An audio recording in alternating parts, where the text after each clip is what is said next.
Hello, and welcome to another episode of Muscle for Life. I am your host, Mike Matthews. Thank you for joining me today for another installment in my success story series of episodes where I talk to people who have used my work. Sometimes they have read a book, sometimes they have signed up for my one-on-one coaching, sometimes they've just read articles and listened to podcasts and used a book or an article, podcast, coaching to drastically improve their fitness and their health, and in many cases, many aspects of their life. As anyone who has gone through a transformation of their own knows, that once you start improving your fitness, improving your health, once you start improving your body composition, you start exercising regularly, eating well, you can't help but also improve your mental health and your ambition and your relationships and your work and so on and so on. And so in this episode, I talk with Fernando, who read my book, Bigger, Leaner, Stronger, and then signed up for my one-on-one coaching program.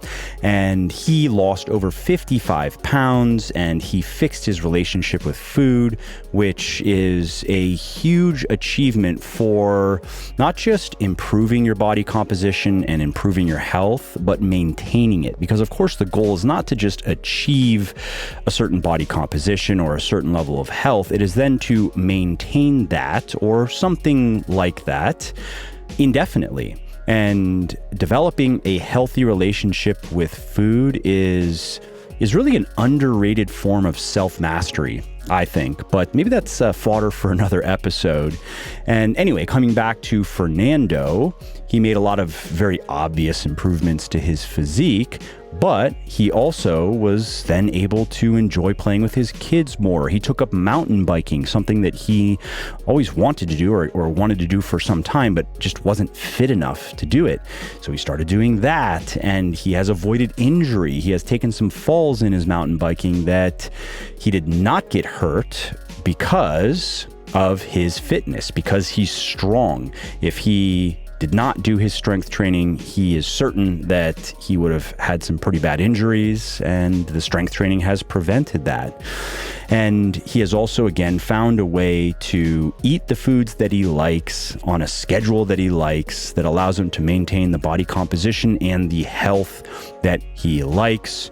And before Fernando found my work, he was over 230 pounds. He was sedentary.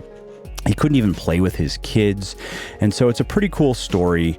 At least I find it fulfilling, because this is the kind of stuff that got me into the fitness racket in the first place. I started with writing books, and I've continued to do that, and I've continued to write articles and record podcasts, because this is the work that I do that matters the most. It's even why I started Legion. I started Legion not just to sell supplements and to make money, but actually to create high quality supplements that do work exactly as they are promoted. So that's creating good formulations, science-backed ingredients, science-backed doses, natural ingredients, no artificial ingredients that might impair health, especially if you eat them every day forever. Also, though, to create good educational material and to get people who are initially only interested in supplements to get interested in learning, reading articles, listening to podcasts, reading books, because what they do in the kitchen and the gym, of course, is far more important than what pills, powders, or potions they swallow, no matter how effective those pills, powders, and potions are, because natural supplements are just supplementary by nature. You don't need any to achieve your health and fitness goals, although some can help. And if you have the budget and the inclination, I think it's worth considering at least taking some, like a protein powder, a good multivitamin, a fish oil, and so on. But again, you don't have to. And so I started Legion primarily to just find a way to get more people into my educational work.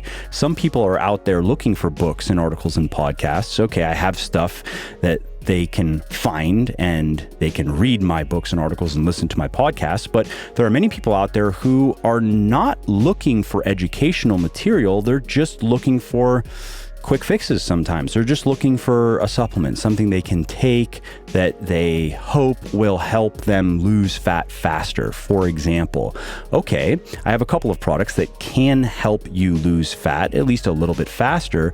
But of course, what is most important is that you understand energy balance and macronutrient balance. Well, how do you get that person who just wants the supplement to care about energy balance and macronutrient balance? You have to get them into your orbit, and then you have to educate them. You have to show them, and you have to get them to understand that supplements are supplementary.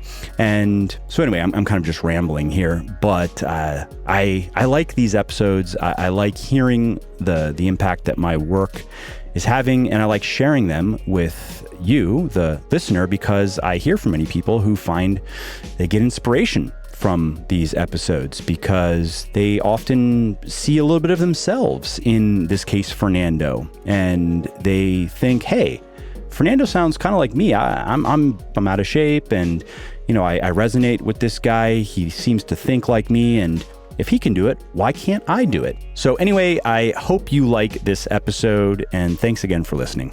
But first, how would you like to know a little secret that will help you get into the best shape of your life? Here it is. The business model for my VIP coaching service sucks. Boom, mic drop. And what in the fiddly frack am I talking about? Well, while most coaching businesses try to keep their clients around for as long as possible, I take a different approach. You see, my team and I, we don't just help you build your best body ever.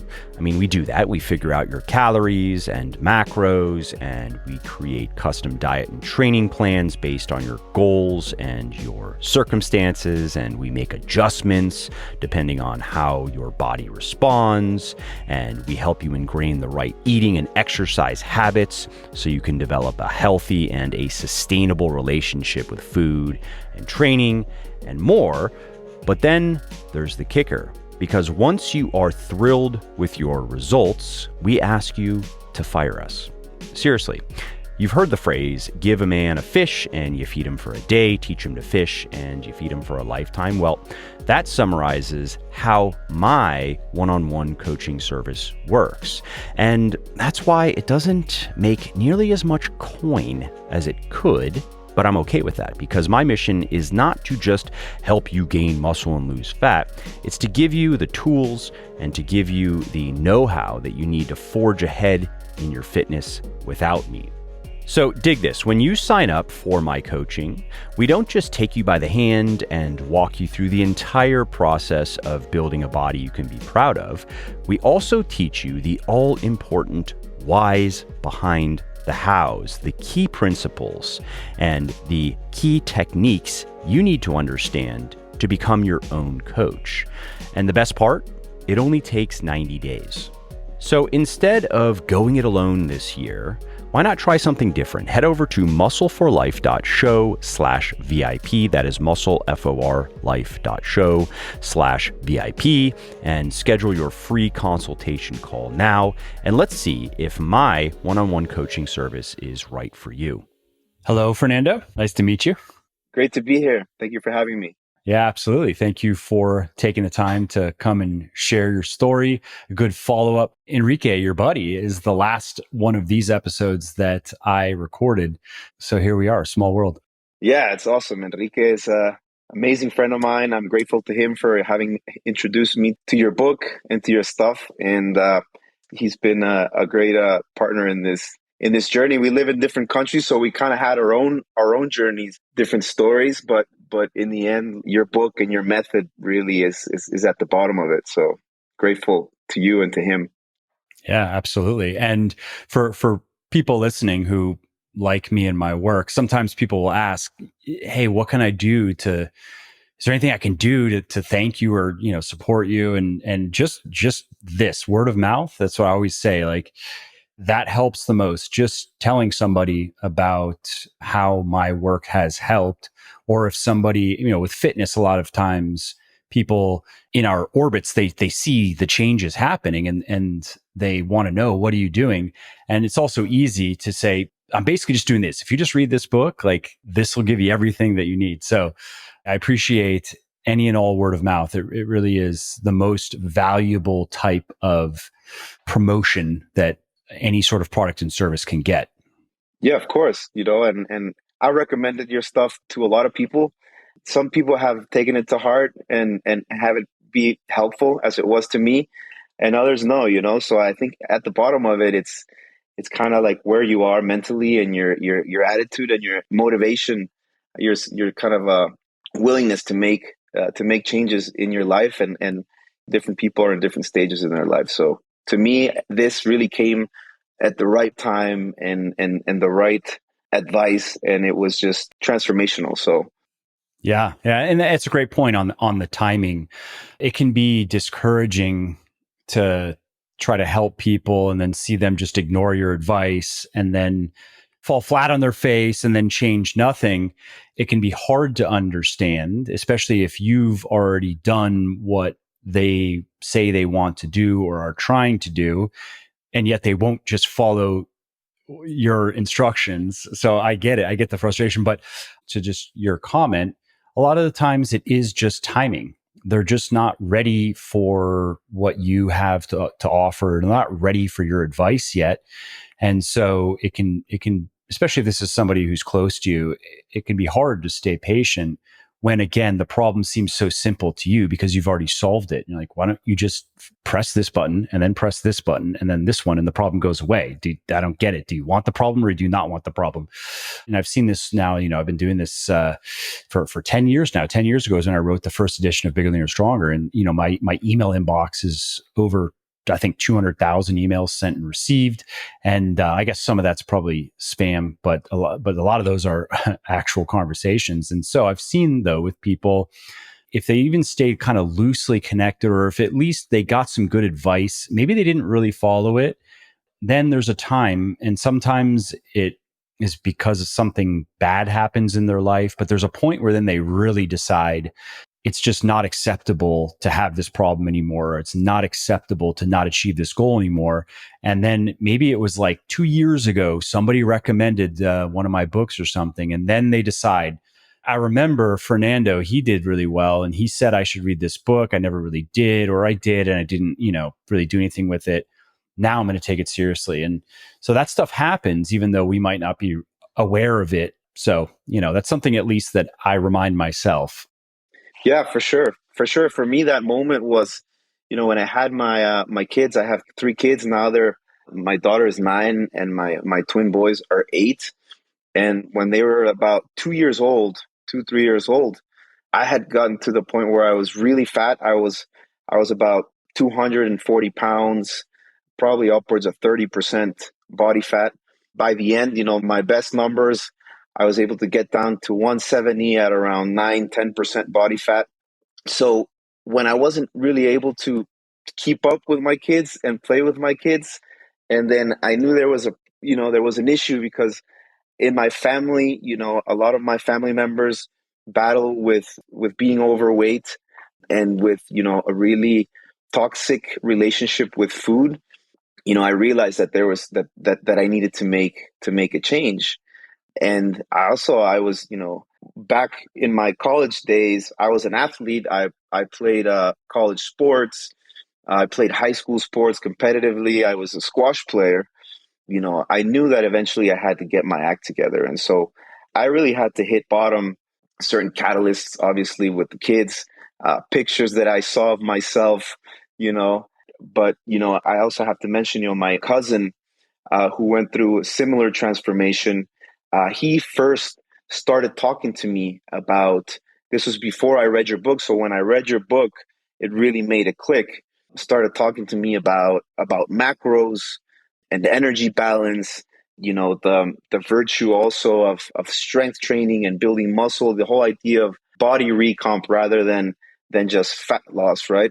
And so when Enrique gave me your book, it just immediately made sense, and it struck a chord, and I was in the right moment of my life to really make a change. And so I did the program just from the book by myself for about a year.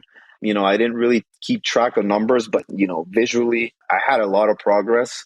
Probably lost 20-30 pounds doing that, and brought my strength numbers up from pretty much zero to being able to do some decent squat numbers, some decent deadlifts, and bench press. So, and then when the pandemic came around, I started kind of losing my discipline again, and we got locked up, and I started gaining weight again.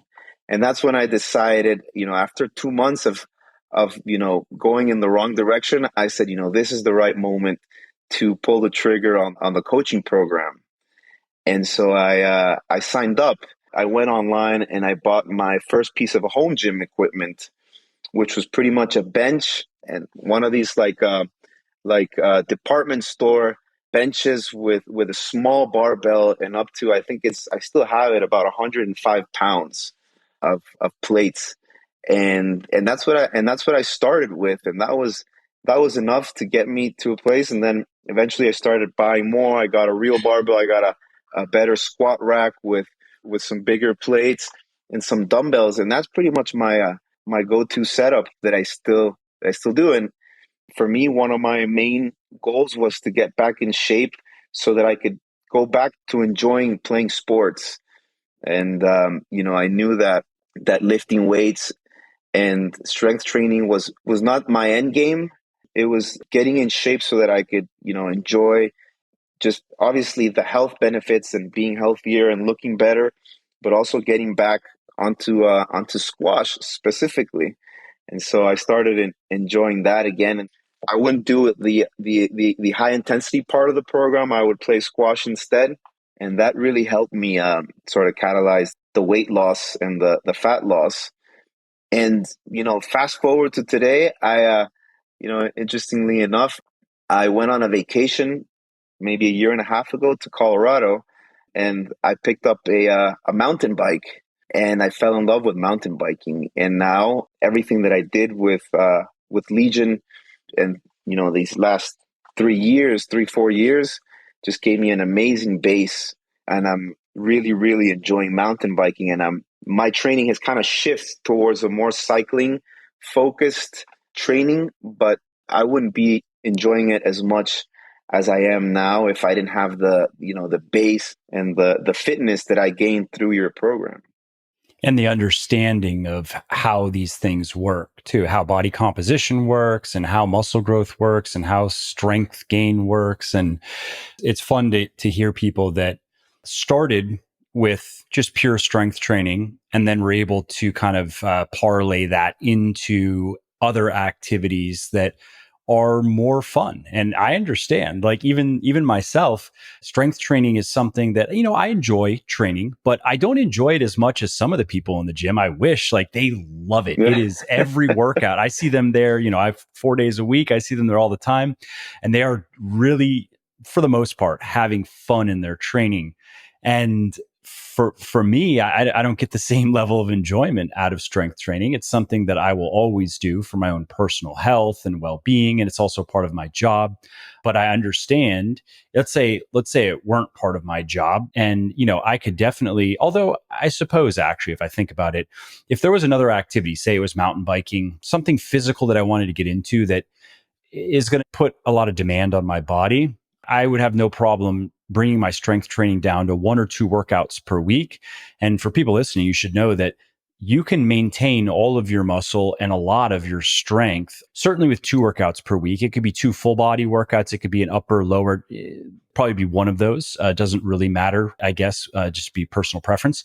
Even possibly 1 like full body workout per week. It might be a 60 or 70 minute, probably no more than an 80 or 90 minute, but it might be a little bit of a longer workout, but just 1 strength training workout per week is enough to change your physique markedly if you're new, or to maintain a really good physique, maintain a very above average amount of muscle and strength, just 1 workout per week.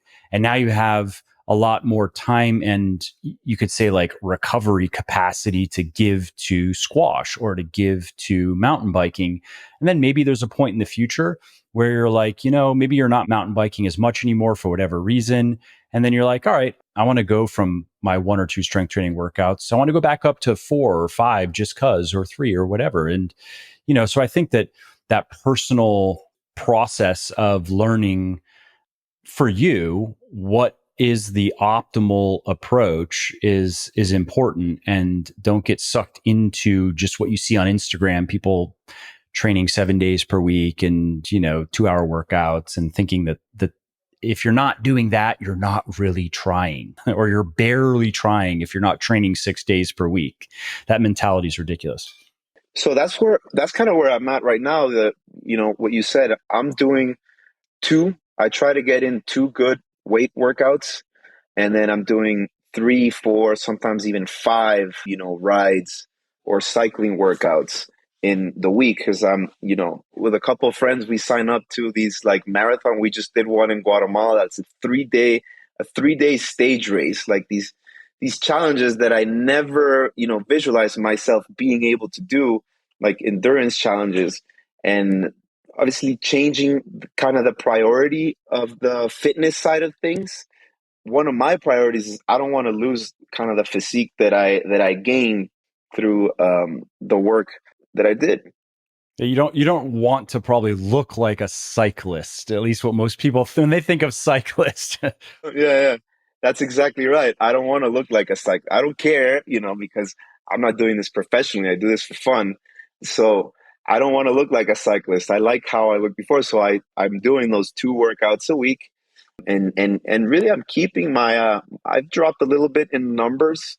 Which is to be expected. I mean, there's the reduction in training volume, but then there also is the addition of all of the mountain biking, and there's a lot of recovery, and there's a specificity to training that's important. Like if you are now putting a lot of endurance demands on your muscles, it's going to drive adaptations more in that direction, as opposed to the power, the strength and power that maybe you were used to previously. Exactly. And also on the nutrition side, I think what you teach in your book and in your content, I really think it should, because for me, it was really like nutrition 101. I really think with my kids, I'm trying to teach them about macros and about energy balance in the house, because obviously they're not being taught that in school, but I think it should be of school curriculums. And I've had this discussion with friends, and it's really we dedicate so much time in learning different things throughout our lives, and something so important as nutrition is what we put in our body, the energy that our body needs, and how it works, and the science behind it. It should be I think a reprioritization of that in the way the school systems work. Number one, I think it changed my relationship with food, because I know, and measuring, I think measuring your food for a certain period of time. I tell people when they've asked me or they've seen me, like they're like, "What are you doing? Like that's ridiculous." And first of all, I don't do this all the time. It goes in phases and in periods. There's an expression in business that I translate to this. It's like you don't manage what you don't measure. And just taking the time, the tediousness of measuring your food, and going back to your original question, like what was I eating? Most of the time I was cutting, right? I was pretty much using your method to kind of hack my hunger, because, and I heard you talk with Enrique in your podcast, and I've heard you say this before, and I am the opposite as you. My relationship with food was like, I joke around with my wife and friends, I'll always be a fat soul. Like I love to eat, and I'm always hungry. And so just knowing what the different foods that you put on your plate, or that you get served at a restaurant, or that come in a bag and you can read a nutritional label and know what it's telling you, it really made me change, and for the better, my relationship with food. Like I can now enjoy food guilt free, and I can have a nice meal, and I know I'm going to have it, and I can organize myself around it. Or even on a vacation, I can just kind of let loose, and I know exactly what I need to do to kind of go back in the right path. So, and for me, I didn't have like a set meal plan, like especially when I was in when a coaching program and doing a cut. I was managing 15-20% deficit with some macro targets. It also kind of taught me how to cook. I use your book, your Shredded Chef book, which has some really cool ideas in there. If people who like to cook, I would see my plate, and sometimes I have a little coffee scale because I like to drink pour over coffee.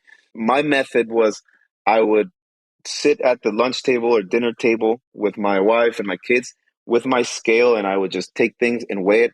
Obviously, whomever cooked it, I asked not to cook with fats, with like butter or too much olive oil. If they did, to let me know.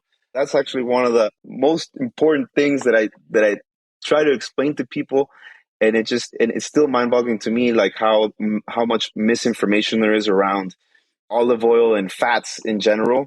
Like just the idea of 1 gram of fat having 9 calories and 1 gram of carb versus protein having between 3 and 4 calories, and understanding which foods had fat and which not. Like that to me, when I really understood that, that really helped me hack, nutrition, because I was never hungry. I was cutting, and because of this reshifting of the priorities in your plate to higher protein, lower fat, and good amount of carbs, like I was able to prolong my caloric deficit and not be hungry. And that for me was the number one, probably biggest game changer in my journey, more than the workouts and everything. It's just, learning nutrition and being able to really understand it and have that, help me transform my relationship with food.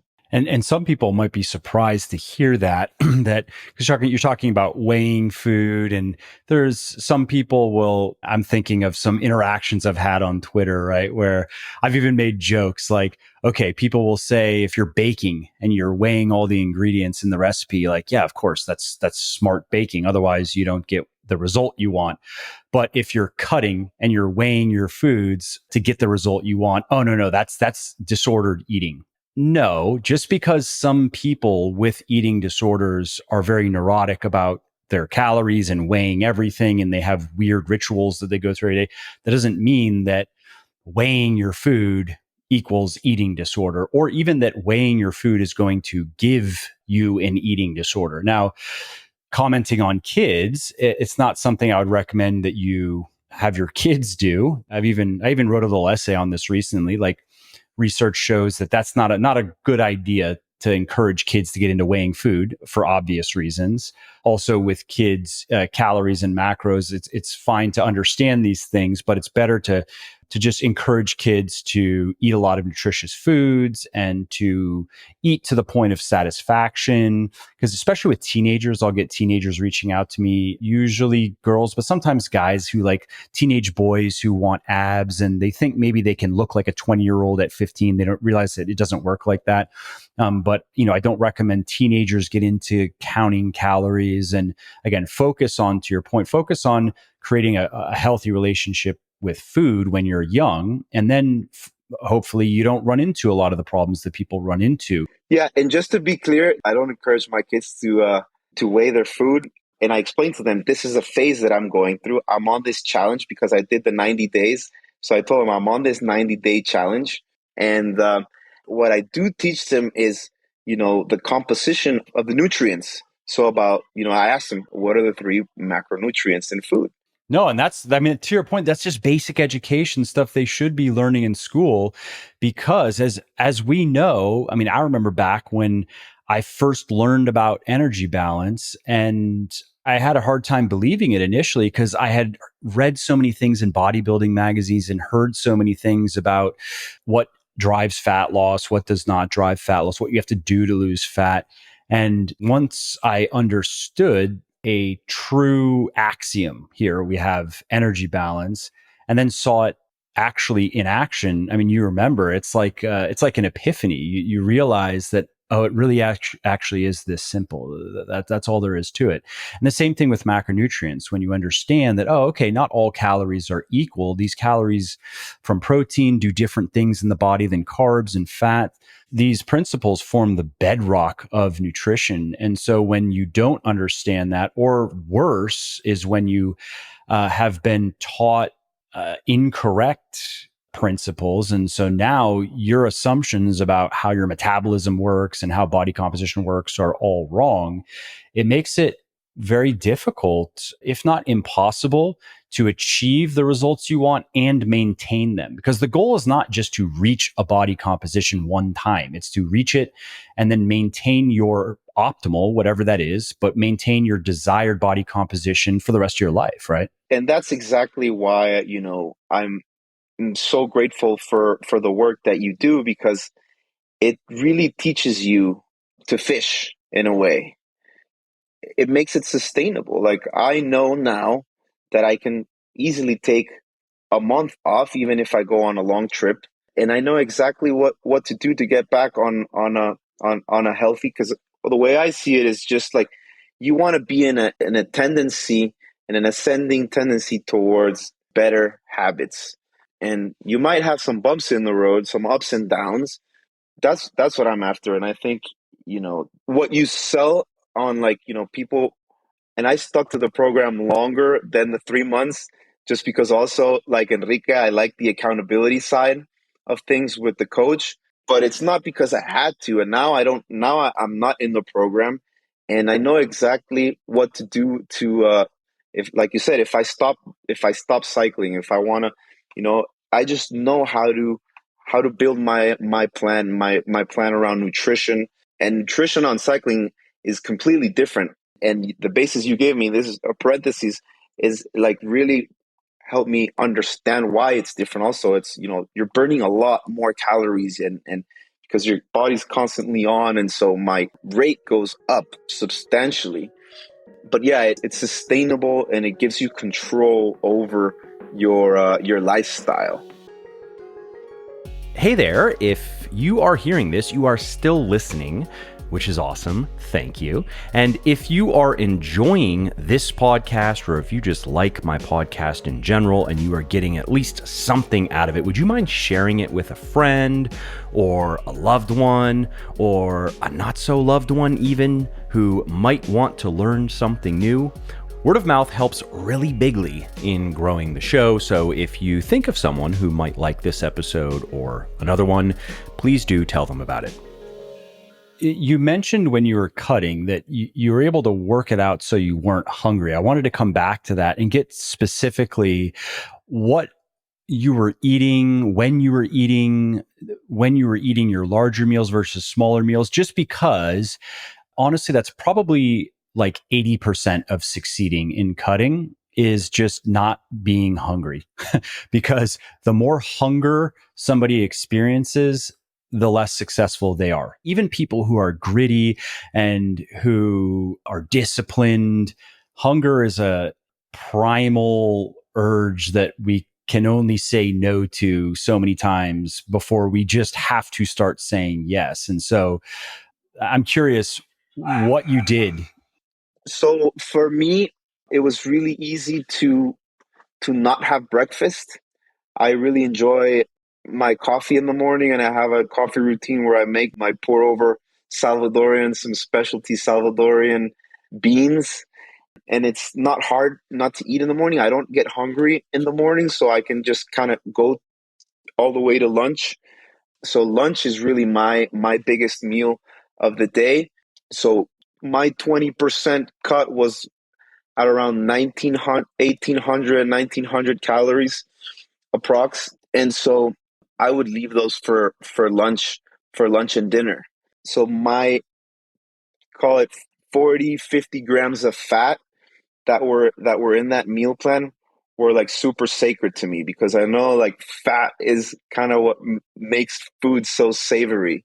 So whether it's from a protein source or elsewhere, I would make sure I was really hitting those numbers. And also, work throws challenges in the meal plan, I also knew when I was out of the house, because when I'm in the house, it's much easier because I can meal plan. I have my scale, and I can really be very disciplined around that. But also having your kind of go tos when you're out of the house. When I had to have lunch outside, a nice rotisserie chicken meal, like that was a go to meal that really made me feel like I was having a nice full meal.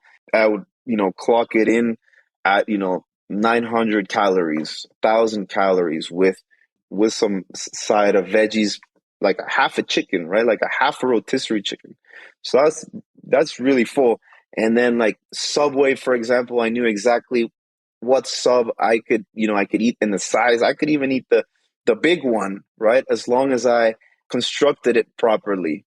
And that would fit in my meal plan. So understanding the concepts and also knowing the ingredients made me be able to be flexible, right? And deal with life.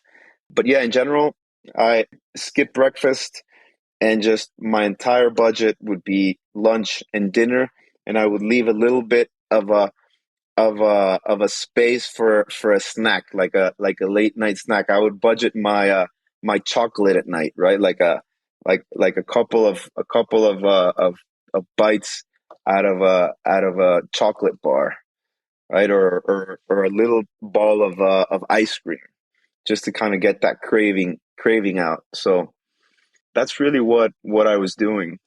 In January, probably going to do a 2 month cut.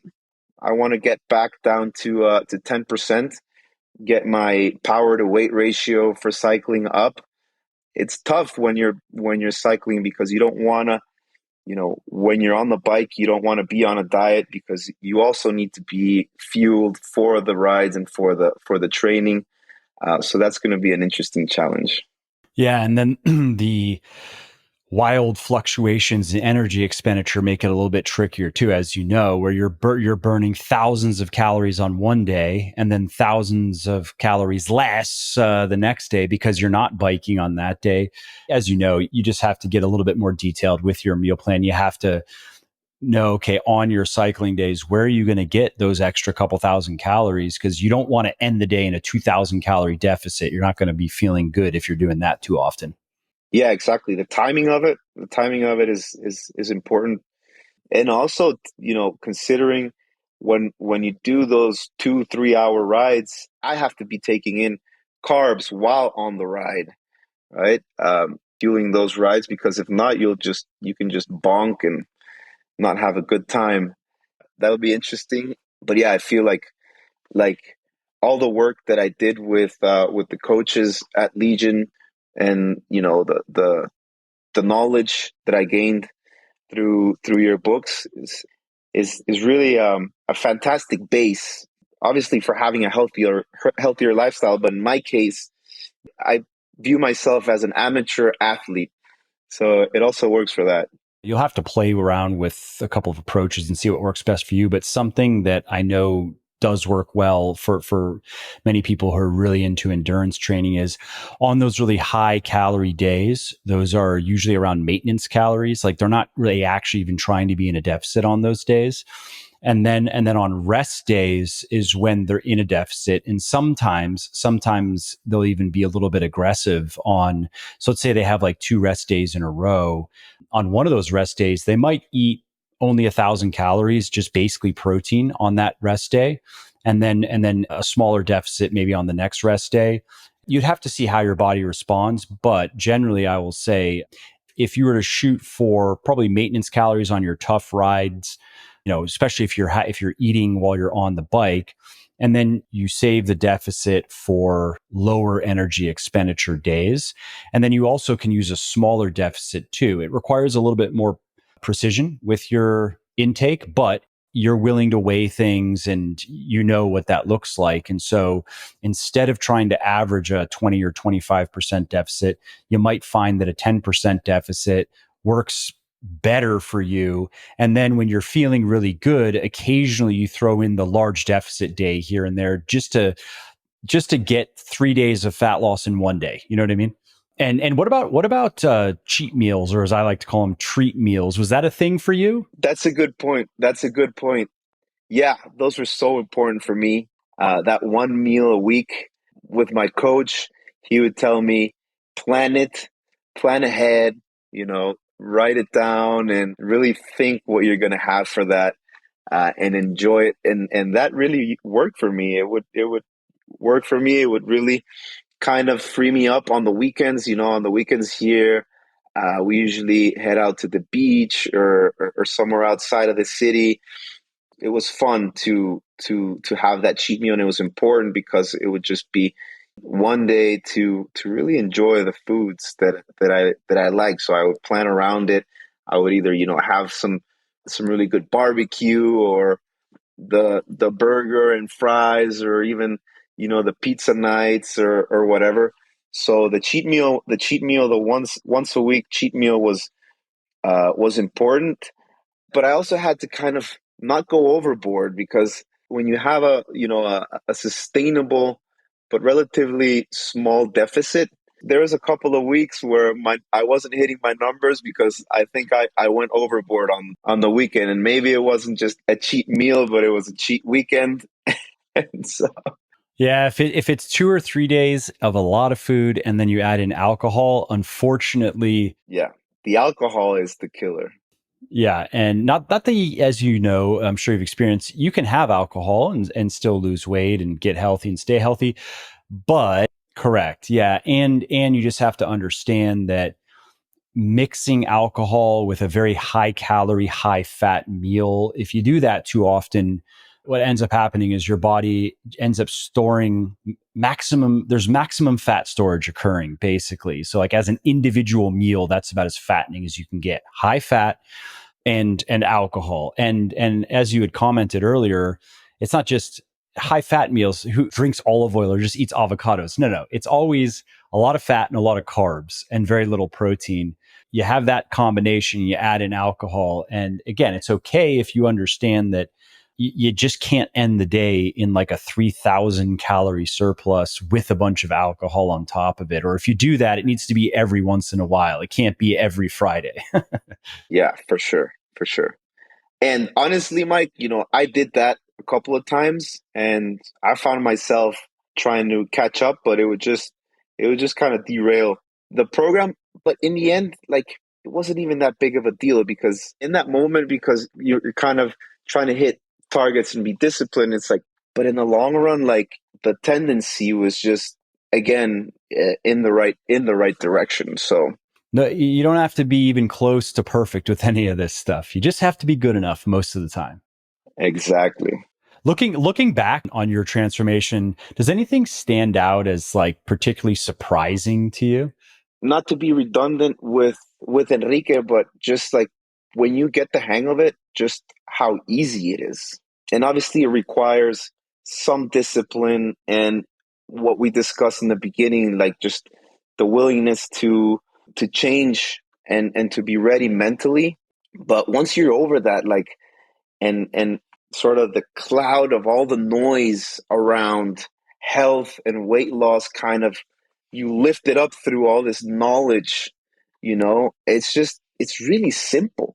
It's incredibly, to me, liberating, because, like I said, in my family, I'm extremely grateful for my family, but in the eating respect and in the food relationship side, like, definitely needed some outside help with that. And once I got the hang of it, and once I understood it and I started seeing results, realize that it's empowering, right? It's empowering, and it's liberating, and it's not that complicated, because, like you said, you don't have to be perfect. You don't have to be perfect all the time. And it's also flexible, and there's tricks and things that you can use to enjoy food, to enjoy working out. And yeah, it was surprising after a while how easy it got, right?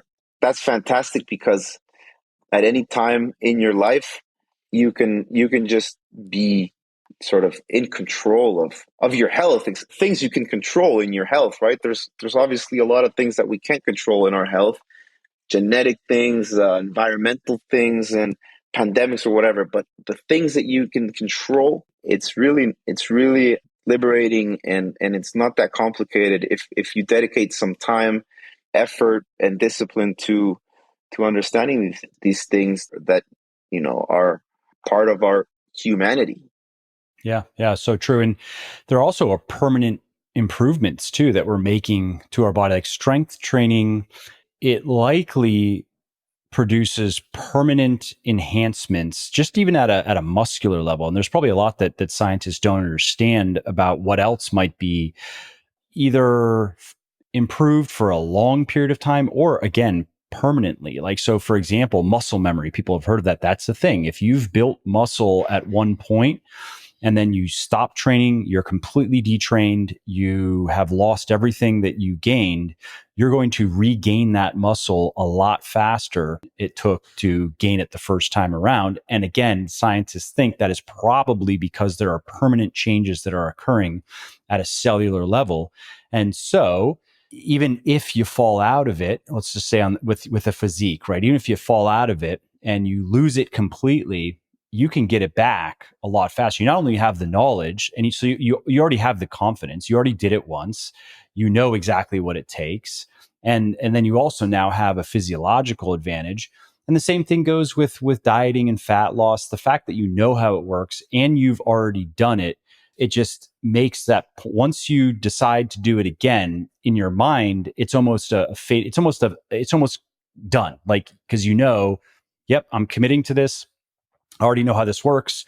I know exactly where my calories need to be. I know exactly the foods that I need to eat. I know exactly how I like to eat them. And 2 months later, you mentioned, okay, I want to do a 2-month cut, 10%.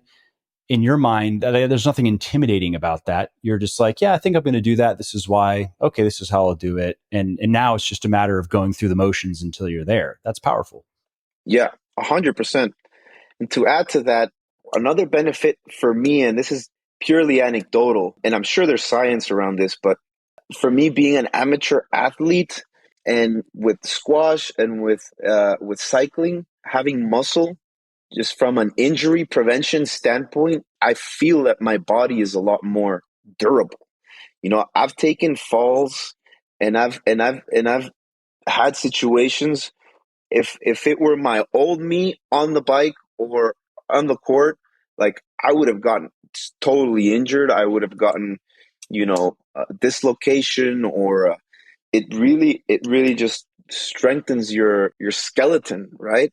Yeah. Your bones actually get stronger as well. Your bones get stronger, but then around your bones, there's more structure, and so that's one of the perks for me. Yeah, it's nice to look good and everything, but for me, it was also always about using that fitness for something, and so there's so many benefits to strength training, and I think that's one that shouldn't be overlooked for sure. I haven't gotten injured the last 3 4 years, seriously injured. I used to suffer also from just like lower back aches, or like I would have stiff neck for 3 days because I slept in the wrong position, because there was no muscle around my frame, and I haven't suffered any of that in the last 3 4 years. Yeah, it's a little bit counterintuitive because I've heard from many people over the years who have had these issues, and the idea of like going in the gym and straining their body even more, the idea that that's going to make aches and pains go away seems a little bit counterintuitive. Like, think of lower back issues. Is it intuitive to think that deadlifting can improve like your lower back situation? I understand why many people are like, no, my lower back already bothers me enough, and I'm not going to deadlift.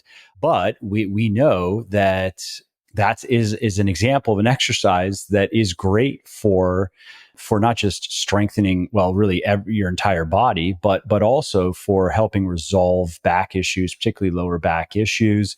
Some of that is a little bit of the mystery of pain. There's a lot about pain that scientists still don't understand. And so I know that one prevailing theory is that by doing regular strength training workouts, we're raising our physical pain threshold. So we might still have pains, but we're actually just not aware of them anymore because of our regular training. And so that could also help explain why you might have experienced this. I've experienced this, where if we stop training for a week, 2 weeks, for whatever reason, we might notice some odd aches and pains that we don't normally have. I've experienced that before. And then we get back in the gym, back into our routine, up, and it's gone and it doesn't come back. And so, again, counterintuitively, strength training can help keep aches and pains away, even though it does sometimes produce aches and pains. No, 100% can relate to that. Well, yeah, I mean, and then on the durability point, of course, that makes perfect sense, right? Having stronger muscles and having stronger tendons and having stronger bones. Yeah, all of that means less injury or fewer injuries, less severe injuries. And so for all those reasons, strength training, there's probably not a sport out there that strength training couldn't benefit. Even, I don't know, even people who are like, I think, what do they call it? Curling, where they like run along and they're like sweeping the little disc. Like even curlers probably are doing strength training, and ping pong, whatever, pros are probably doing strength training. So no matter what sport, what athletic activity you might want to do, strength training can help. I've been in and out of golf over the last number of years, and it's starting to become more of a thing in golf. But for a long time, strength training was not a thing in golf. And finally, some younger players got the idea that maybe I should get strong. Maybe that's going to help me. And it helped them a lot. It helped them with their performance and their durability. Aches and pains started to go away, and they were able to then practice and play more and not have to take as much time off or not run into, because golf's a weird asymmetrical, puts weird strains on the body. So anyway, it's all great information, and I'm excited for you to get into your cut to improve your weight to power ratio, I think you said. And before we wrap up here, is there anything else that I haven't asked that I should have asked, or anything else kind of bouncing around in your head that you want to say? I think it's been a great conversation, Mike, and I appreciate you guys reaching out and everything you do. And honestly, I was a little hesitant. I'm very private with my life, and I realized that if my story can help somebody really transform and be healthier and motivate, or whatever it is that gets them going, I'm grateful for the opportunity to do that. And so, it's been quite a journey. Actually, that's one thing that I think we haven't talked about, that you always talk about. It's the process, right? Like enjoying the process, focusing on progressively getting better and enjoying the process, whether it's on the nutrition, whether you're on a cutting or a bulking phase, or in strength training, in whatever phase you are in your health journey. I think it's really, really one of the things that I learned through the program was to see it as a process. Yes, we want to see results. In the end, if you trust the process, the results are going to come. Yep. Yeah, you can't be too results focused, or you get impatient and you can get demotivated. But if you focus on specifically what that process looks like, so you focus on hitting your calories for the day, hitting your macros for the day, close enough, good enough, getting your workouts done, and just focus on, I think of the Jerry Seinfeld approach. I think it came from him, of like every day that you do what you need to do, you make an X on the calendar. And so you get this string of X's going, and then you don't want to break your string, and you just focus on those things that are right in front of you and just executing on few key tasks that you have. And then you understand that the results come always. They always come, so long as you just focus on putting the next X on that calendar.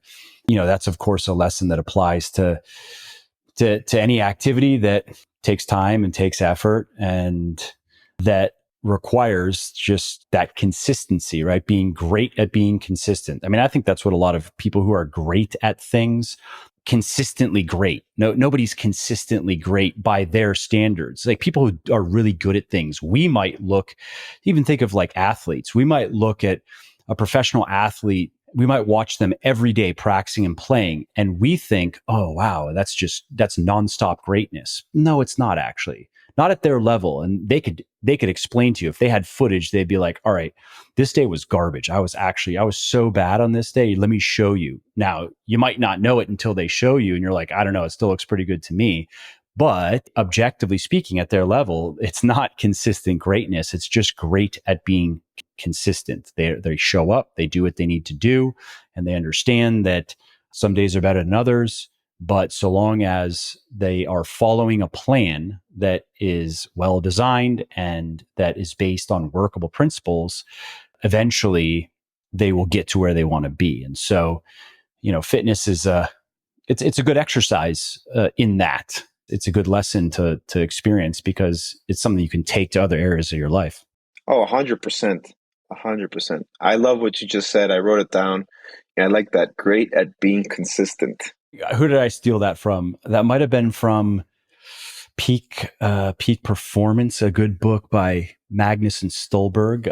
Somebody else said that, and it stuck in my mind. And so now I say it sometimes, but and to be fair, I guess somebody else who knows who originally said it, but it's a good concept.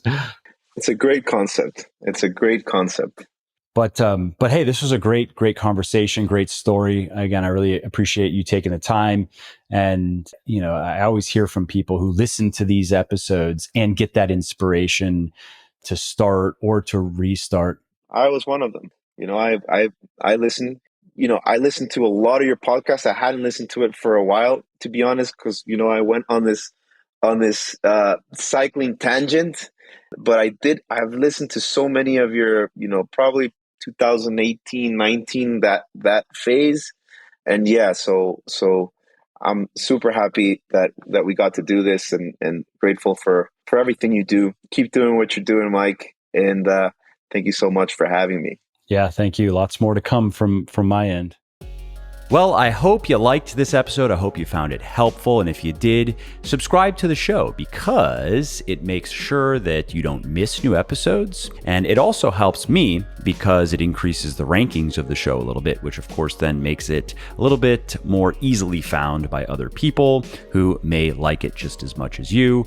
And if you didn't like something about this episode or about the show in general, or if you have ideas or suggestions or just feedback to share, shoot me an email, mike@muscleforlife.com, muscleforlife.com, and let me know what I could do better, or just what your thoughts are about maybe what you'd like to see me do in the future.